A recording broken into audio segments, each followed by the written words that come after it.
என்னப்பா ரெடியா? ரெக்கார்ட் பண்ணிக்க. ஹலோ கைஸ், இன்னைக்கு பார்த்தீங்கன்னா வந்துட்டு நம்ம தலைவன் தலைவி விஜய் சேதுபதி சார் நடிப்பில் பாண்டியராஜன் சாரோட இயக்கத்தில் வெளியாகிருந்துச்சு. அண்ட் இந்த படம் பார்த்தீங்கன்னா வந்துட்டு பயங்கரமாக வந்து நம்ம பாண்டியராஜன் சார் வந்து எழுதியிருக்காரு அப்படின்னு தான் சொல்லணும். அண்ட் யூஸ்வல் பாண்டியராஜன் ஃபிலிம் மாதிரி தான் இருந்துச்சு. பட் இருந்தாலுமே வந்து இந்த படம் வந்து ஃபேன்ஸ் மத்தியில் ஒரு பயங்கரமான ஒரு வரவேற்பு பெற்றிருக்கு அப்படின்னு தான் சொல்லணும். அண்ட் இந்த படத்தில் பார்த்தீங்கன்னா வந்துட்டு விஜய் சேதுபதி சாரோட செட்டிலான ஆக்டிங் வந்து பார்க்க முடிஞ்சிச்சு. வேறு லெவலில் பர்ஃபார்ம் பண்ணியிருந்தாங்க. அண்ட் நித்யாமேனன் மேமும் வந்து சூப்பராகவே பர்ஃபார்ம் பண்ணியிருந்தாங்க. அண்ட் ஓவராலாகவே இந்த படத்தில் வந்து எல்லாருமே தேவையானதாகவே நடிச்சிருந்தாங்க. ஸோ எதுவுமே தேவையில்லாதது அப்படின்னு சொல்லவே முடியாது படத்தில்.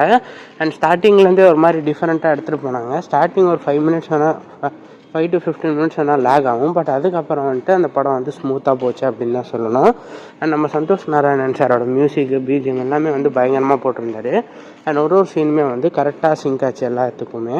அண்ட் ஸ்டார்டிங்லேருந்து எண்டிங் வரையும் கேரக்டராக இருக்குன்றது பயங்கரமாக மேட்ச் பண்ணியிருந்தாங்க படத்தில்.